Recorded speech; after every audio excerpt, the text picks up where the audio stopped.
February 6, 1958. A British European Airways flight sits on a slush-covered runway in Munich, West Germany. On board, 44 people: footballers, journalists, club officials, flight crew, and at the heart of it all, the most exciting young football team in Europe, Manchester United. They have just drawn 3-3 against Red Star Belgrade and reached the semi-finals of the European Cup. They are looking forward to getting home. In less than a minute, the aircraft will attempt takeoff, and in less than a minute, it will break apart. By the time the snow settles, 23 people will be dead. But one man will be remembered for something else. A series of choices that made him turn back and go into the burning flight. Not once, not twice, again and again. This is Monochrome Documentaries. We bring history's overlooked heroes to center stage. In the mid-1950s, Manchester United were not yet a global brand. They were a young team built almost entirely from their own youth system. They were called the Busby Babes after their manager, Matt Busby. In newspapers and newsreels, they were described as fearless, fast, and attacking. A new kind of British football. Most of them had grown up in post-war Britain, bombed-out streets, rationing, families still carrying the scars of the Second World War. Among them was a goalkeeper from Northern Ireland, Gregg. He was born in Magherafelt, County Londonderry. His father was a working man. His mother died when he was young. Gregg grew up in a place where you were expected to get on with things. You worked. You kept your word. You helped your neighbors. On the pitch, he was uncompromising. He shouted at defenders. He dived at forwards' feet. He played as if getting hurt was simply part of the job. When Matt Busby signed him from Doncaster Rovers for a record fee for a goalkeeper, Gregg later said he felt like an imposter among geniuses. But football had taught him one thing very clearly. Your job is to stand in the one place everyone else is afraid of, and not run. That idea would follow him onto the runway in Munich.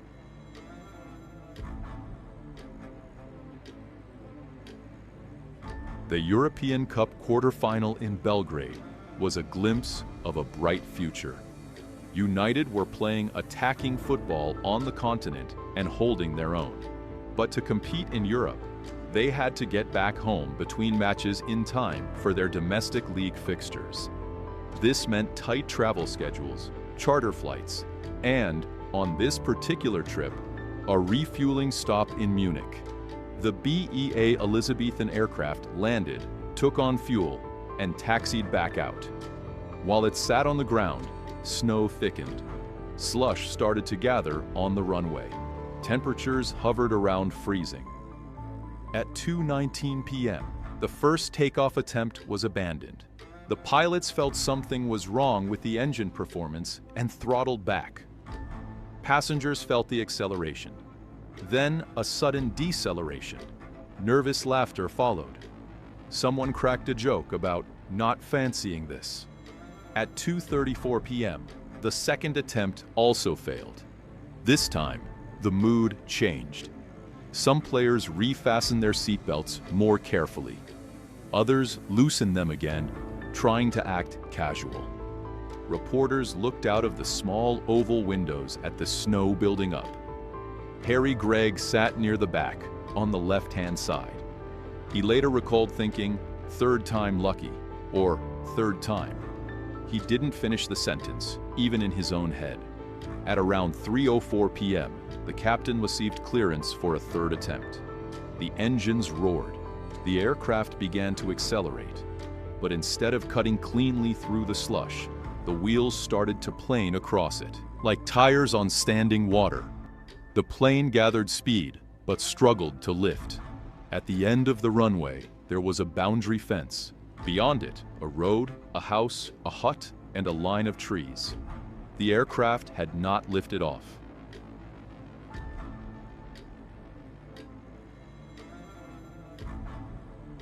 The left wing struck the fence, then clipped a house, tearing through its roof. The tail hit a small building and a parked fuel truck. In a fraction of a second, the aircraft twisted, broke apart, and disintegrated across the snow. Inside the cabin, seats were ripped from their fittings. Overhead racks collapsed. Bodies were thrown forward as if someone had snapped a cord. Gregg's head smashed into something hard, possibly a luggage rack or another seat. Everything went black. When he came to, time felt strange. There was no normal cabin shape around him, no neat line of seats. Cold air hit his face. Snowflakes blew horizontally through gaps where the fuselage had torn open. The smell of aviation fuel was sharp and immediate, mixed with burned insulation and smoke. He tested his arms and legs. They hurt, but they obeyed. Around him, there were bodies, some moving, some still. And then he heard it. Not the roar of engines, not the thunder of impact. Silence, broken by small, fragile sounds.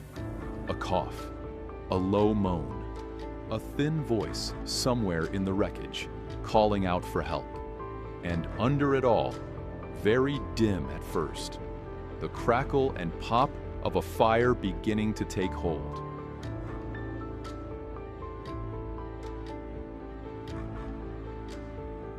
Instinct stepped in before thought. Gregg checked himself again with his hands. Blood, a swelling on his head, but no obvious broken bones. He needed to get out. He looked for light. Where the cabin wall should have been, there was a ragged opening, metal peeled back like a tin can. Beyond it, he could see snow, gray sky, and shapes moving. He pushed towards it, stumbling over twisted metal and scattered luggage. The hole wasn't big enough. He kicked at the torn edge, driving his boot into the aluminum, widening it inch by inch until there was just enough space for a man to squeeze through. He pulled himself out and dropped into the snow. The cold hit him like another impact. Outside, it was strangely quiet, except for the hiss of escaping fuel and the shouts of a few survivors. Some were running away from the wreck. Others were standing in shock, looking back at what was left of the plane. Gregg could feel blood running warm down the side of his face. He had made it out. He could have turned and followed the others away from the wreckage. No one would have questioned it. But as he stood there, catching his breath, he could still hear movement inside. People were trapped. Gregg had spent his career stepping into danger when others stepped back. Now that instinct kicked again. Then, over the wind and the crackle of distant flame, he heard a sound that would pull him back. A baby crying.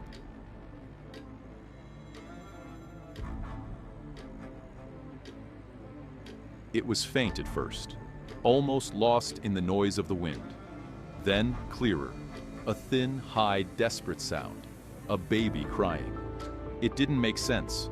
This was a football charter, a team flight with officials and journalists. Children were not expected to be on board.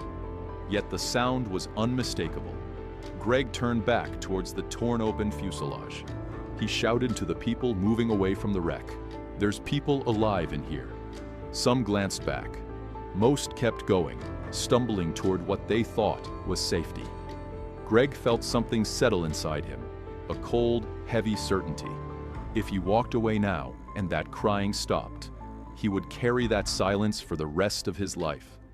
He ducked his head, pushed back through the hole in the fuselage, and crawled inside again. The air was thicker now, more smoke, more fuel vapor. He had no idea where the child was. No clear line of sight, only the sound. Somewhere in the wreck, a baby was still alive, and whatever time was left was draining away.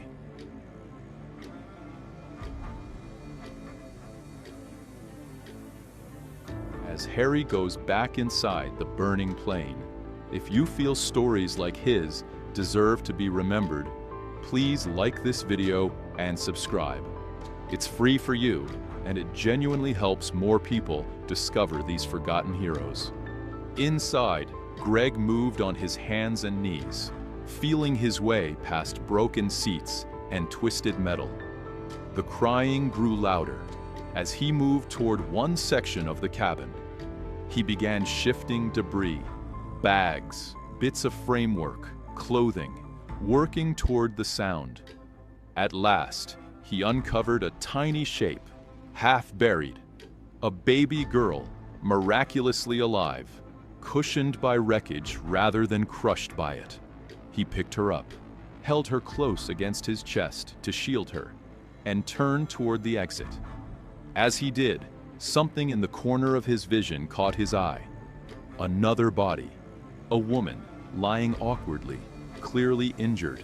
She was heavily pregnant, pinned by a section of cabin structure and scattered luggage.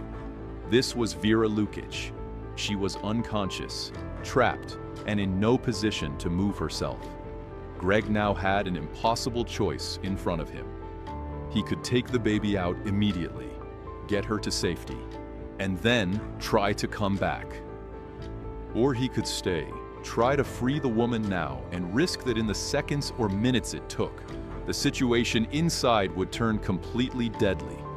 He made his decision. He crawled back toward the opening, carrying the baby, and forced his way out into the snow again.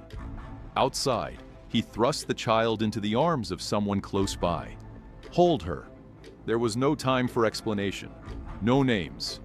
Before anyone could react, he turned and went straight back in.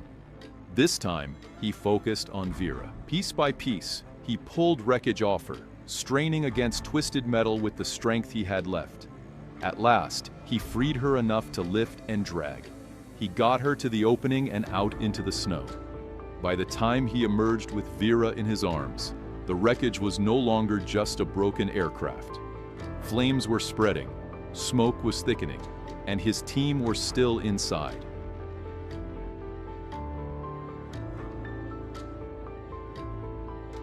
Gregg had already done more than almost anyone could be expected to do. He had freed himself. He had gone back for a baby. He had freed the baby's mother. He could have stopped, but now his thoughts went to the people he knew best on that plane, his teammates and coaches.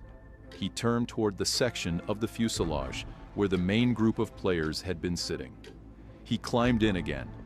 The heat was rising. Smoke burned his eyes and throat. He moved seat by seat. Some were gone. Some were breathing. He found Dennis Vielle alive and strapped in. Gregg tore at the belt and dragged him into the snow. Then he went back. He found Bobby Charlton, slumped and unresponsive.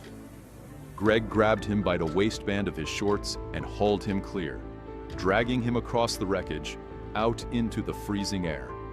He searched for manager Matt Busby and others, shouting names, trying to lift what he could, directing whoever else was close enough to help. He moved in and out of the wreckage repeatedly until flames, collapsing structure, and the arrival of emergency crews made it impossible for an unprotected man to continue. Most accounts agree. Gregg went back into that broken aircraft multiple times, each time knowing more clearly what he was risking. Eventually, he was forced back by heat, smoke, and others pulling survivors away from danger. For the moment, Munich became a scene for firefighters, doctors, and investigators. For Gregg, it became something else as well. A night he would never be able to leave behind.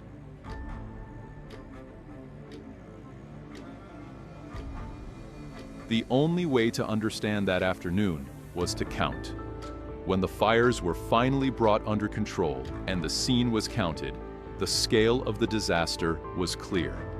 44 people had been on board. 23 were dead. 8 of them were Manchester United players, some of the finest young footballers in England. Others were club staff, journalists, crew. The team that had looked destined to dominate Europe had been torn apart in seconds on a snowy runway. Gregg survived. Bobby Charlton survived. Dennis Violet survived. Vera Lukic and her baby daughter survived. If you tried to measure courage in numbers alone, you could point to the lives that would clearly not have existed in the same way without Gregg's actions. At least 4 people walked away from Munich because a goalkeeper refused to walk away from the wreckage. But numbers don't show the rest of what he carried. They don't show the faces he didn't reach in time. They don't show the teammates whose seats were empty at the memorials. They don't show the question that would follow him: why them and not the others?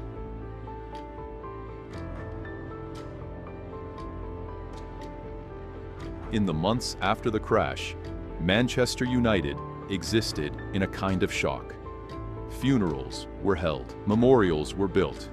The club struggled to field teams. The story of Munich spread around the world. Newspapers and radio reports spoke of bravery and tragedy, of a team cut down in its youth. Harry Gregg returned to playing football astonishingly quickly. That same year, he traveled to Sweden with Northern Ireland for the 1958 World Cup and was voted the best goalkeeper at the tournament. To reporters, it made a compelling narrative. The man who had gone back into the wreckage in Munich was now performing miracles in goal on the world stage. They called him the hero of Munich. In interviews, he rejected the idea that what he had done made him special. He said he reacted.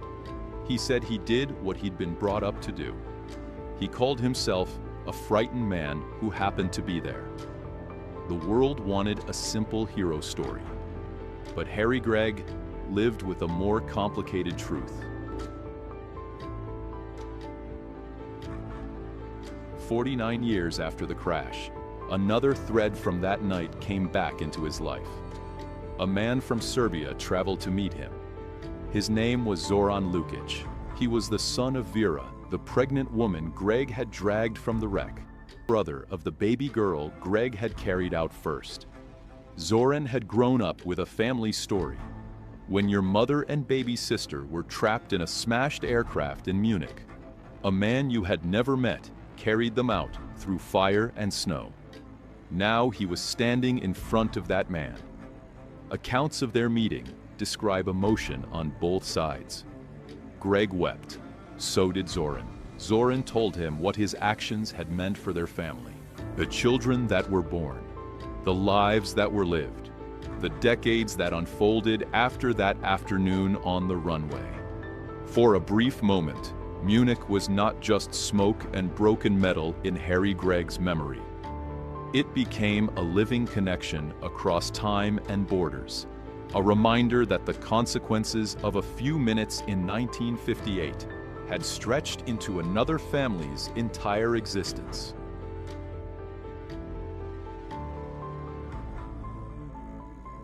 Most people will never be inside a burning aircraft. We will not feel snow blowing through torn aluminium or hear fuel hissing onto a frozen runway.